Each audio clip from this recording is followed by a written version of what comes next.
Dia itu menceritakan tentang pengalamannya di kota yang menurut dia itu aneh, karena setelah keluar dari pintu gerbang, dia lihat ke belakang sudah menjadi hutan kembali.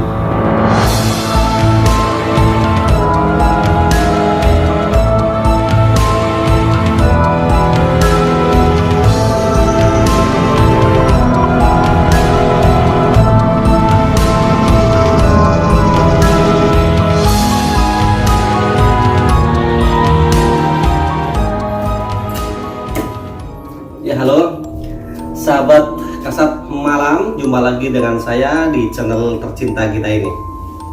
Jadi saat ini saya akan membahas tentang keberadaan kota gaib Saranjana.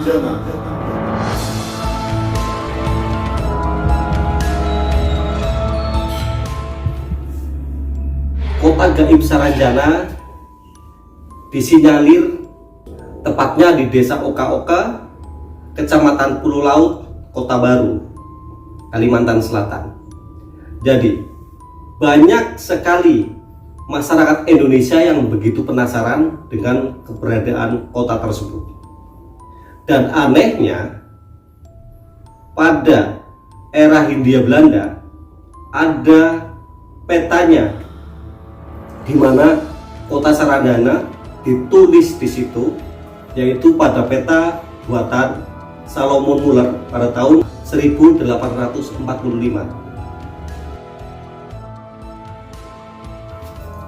Terutama masyarakat Indonesia begitu penasarannya dengan keberadaan kota tersebut, maka beberapa orang itu sudah melakukan eksplor ke daerah tersebut. Tetapi ya, apabila disengaja untuk mengeksplor kota tersebut, itu ya selama ini saya yakin sih belum menemui apa yang diharapkan. Karena apa? Biasanya kemunculan mereka itu, masyarakat dari kota Saranjana itu biasanya tidak diduga-duga dan tidak direncanakan. Jadi disinyalir kota Saranjana itu dipimpin oleh seorang raja dengan pemerintahan yang teratur, juga digambarkan sebagai kota yang super modern, begitu mewahnya, diisi dengan gedung-gedung tinggi, kemudian jalan raya yang halus, yang lebar, banyak mobil mewah, dan juga penduduknya dihuni oleh sejenis manusia, tetapi ada perbedaan dengan kita ini, yaitu postur tubuhnya lebih tinggi dan juga kulitnya semuanya putih. Dan yang laki-laki itu ganteng-ganteng, yang perempuan itu cantik-cantik. Maka dari itu, berdasarkan pengalaman beberapa orang yang sudah masuk ke kota Saranjana tersebut, mereka begitu takjub akan keluar biasaan kota Saranjana tersebut. Jadi berdasarkan data yang kami peroleh tentang keberadaan kota tersebut, yang pertama,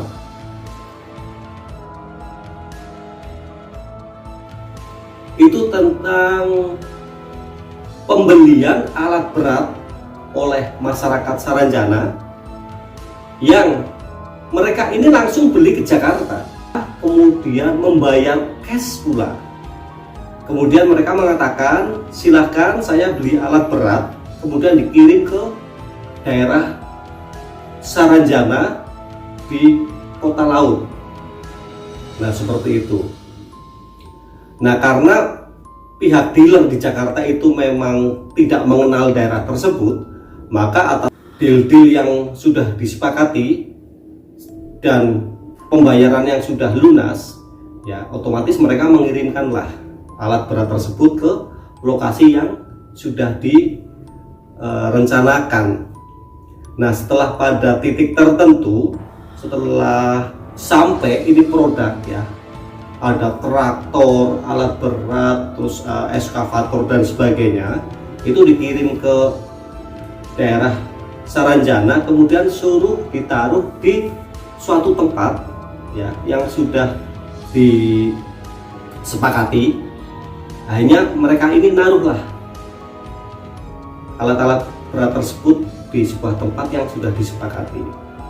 Nah, selama menuju ke daerah tersebut, ini bagian kurirnya itu bertanya ke masyarakat setempat bahwa kira-kira ini siapa yang pesan gitu loh, karena saya disuruh mengantar produk ini, alat berat. Dan masyarakat sekitar bingung karena mereka tidak pernah merasa sudah pesan alat-alat berat yang sebanyak itu. Tapi akhirnya ya setelah ditaruh di tempat tertentu yang disepakati, ya ditinggal aja, ya besoknya sudah raib atau hilang. Itu contoh yang pertama. Terus yang kedua adalah tentang kurir, ya.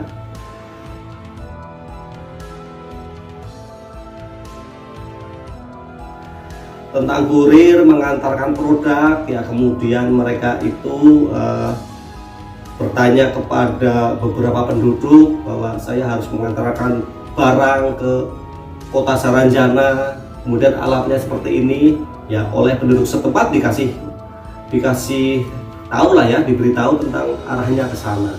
Kemudian sang kurir itu tetap ke sana dan betul-betul nyampe ke sebuah kota yang indah. Ada pintu gerbangnya, kemudian menemui penerima paketnya dan bahkan dikasih uang. Kemudian dia itu juga balik ke asal ya, dan itu juga selamat, tidak ada apa-apa. Akhirnya dia itu menceritakan tentang pengalamannya di kota yang menurut dia itu aneh, karena setelah keluar dari pintu gerbang, dia lihat ke belakang sudah menjadi hutan kembali.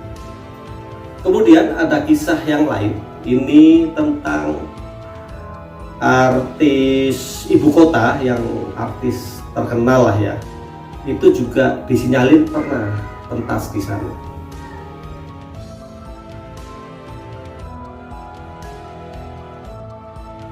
Jadi saat grup band tersebut pergi ke daerah tersebut untuk pentas gitu kan, pihak pihak IO-nya itu mengatakan kepada rombongan artis itu bahwa nanti apabila kalian pentas di atas panggung, kemudian melihat penonton yang banyak dengan perilaku yang berbeda dengan kita, saya mohon kalian tetap diam, tetap tidak bereaksi apa-apa, tetap wajar, dan tetap main band seperti apa adanya. Disinyalir ya. Jadi mereka itu setelah main band di atas panggung, ternyata penontonnya banyak gitu loh, penuh satu stadion. Tetapi yang anehnya, hampir semua penonton itu diam. Nah, kalau misalnya manusia seperti kita ya ini ya, kalau nonton pertunjukan musik idolanya kan otomatis akan tepuk tangan, akan teriak, pokoknya rame lah, hiruk pikuk seperti itu. Tapi di situ semua penonton sepi tanpa ekspresi. Ya, itu yang menjadikan sebenarnya sang artis dan rombongannya dan grup bandnya sebenarnya takut, tetapi ditahan. Nah, kemudian setelah selesai pentas, kemudian mereka turun dari panggung. Nah, kemudian mencoba lewat pintu belakang dan ke depan ke lapangan. Ternyata penonton sudah sepi. Yang anehnya, pintu masuk dan keluar itu hanya satu. Dan sangat tidak masuk akal apabila jumlah penonton yang diperkirakan sekitar 5.000 itu keluar hanya hitungan 3 menit, 5 menit sudah selesai semua. Itu tentang pengalaman grup musik yang bermain di kota Saranjana tersebut. Nah, kemudian ada lagi ya, itu tentang seorang imam musola lah.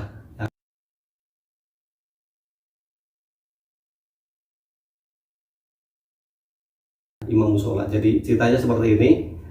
Saat di kampung ya, di kampung tersebut itu ada, biasa ya, di kampung kan biasanya suka ada musola gitu. Nah, kalau misalnya sholat maghrib berjamaah gitu kan pasti ada ustadz kampung lah ya, seperti itu yang biasa jadi imam. Nah, pada suatu sore hari saat adzan sudah berkumandang, terus ada beliau ini ustadz yang biasa jadi imam di musola sedang berjalan menuju musola. beliau ini merasa diikutin oleh salah satu orang yang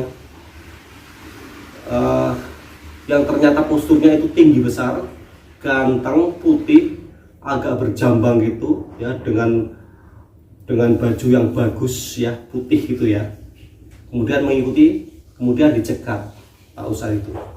Assalamualaikum Pak Ustadz, bisa membantu saya? Oh iya silahkan ya, silahkan, mau bantu apa Pak gitu kan.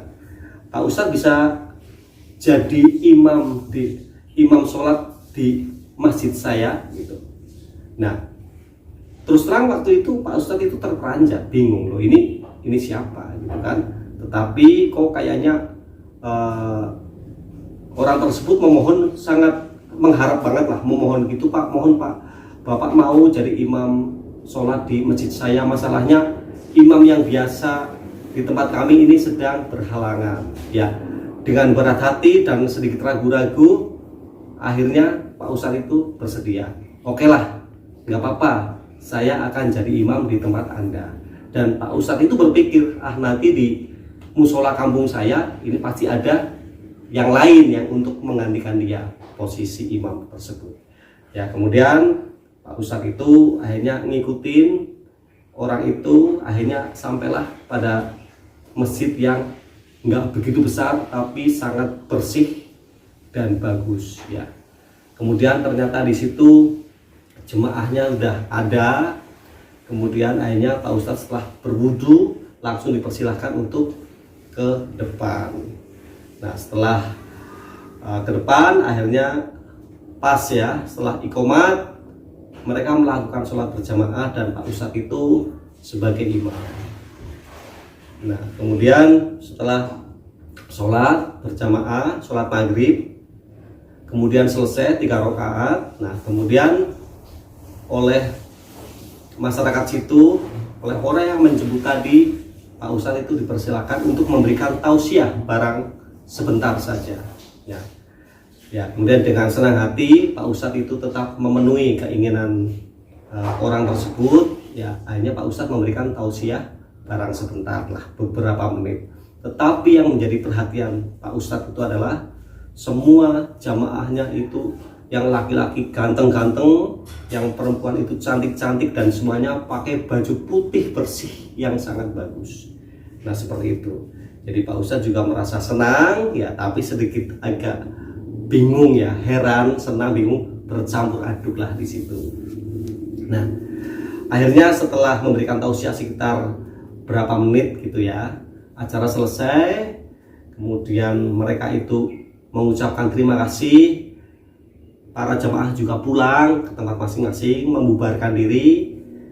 Pak Ustadz itu terus diberi suguhan lah, suruh minum, suruh makan gitu kan. Pak Ustadz monggo silahkan makan dulu. Nah Pak Ustadz ya oke, setelah makan minum, dan Pak Ustadz juga berpikir bahwa ini kok makanannya kok berbeda dengan yang biasa saya makan gitu loh, dan ini juga sangat enak lah, sangat enak, minumannya enak, makanannya enak. Akhirnya setelah selesai makan, Pak Ustadz pamit ya, pamit kepada yang ada di masjid situ. Kalau begitu saya pamit dulu gitu. Oh silahkan Pak Ustadz, akan kami antar. Oke, terima kasih. Terus kemudian mereka bersalaman, diantarlah Pak Ustadz pulang ke tempat semula, diantarkan ke posisi di mana Pak Ustadz tadi dijemput. Ya kemudian diantar lagi dengan orang yang sama yang seperti menjemput tadi ya. Akhirnya Pak Ustadz juga sudah sampai ke tempat yang waktu di desa, tempat Pak Ustadz yang waktu pertama kali tadi dijemput. Nah seperti itu. Nah setelah sampai situ ya, orang itu tetap ucapan terima kasih, dan mereka berpesan bahwa suatu saat Bapak harus mau lagi, kami mohon ya Bapak mau lagi untuk jadi imam di masjid kami ya. Pak Ustadz juga dengan senang hati mengiyakan, iya insya Allah saya suatu saat akan ke sana lagi dan saya mau jadi imam di tempat masjid Bapak. Nah seperti itu ceritanya.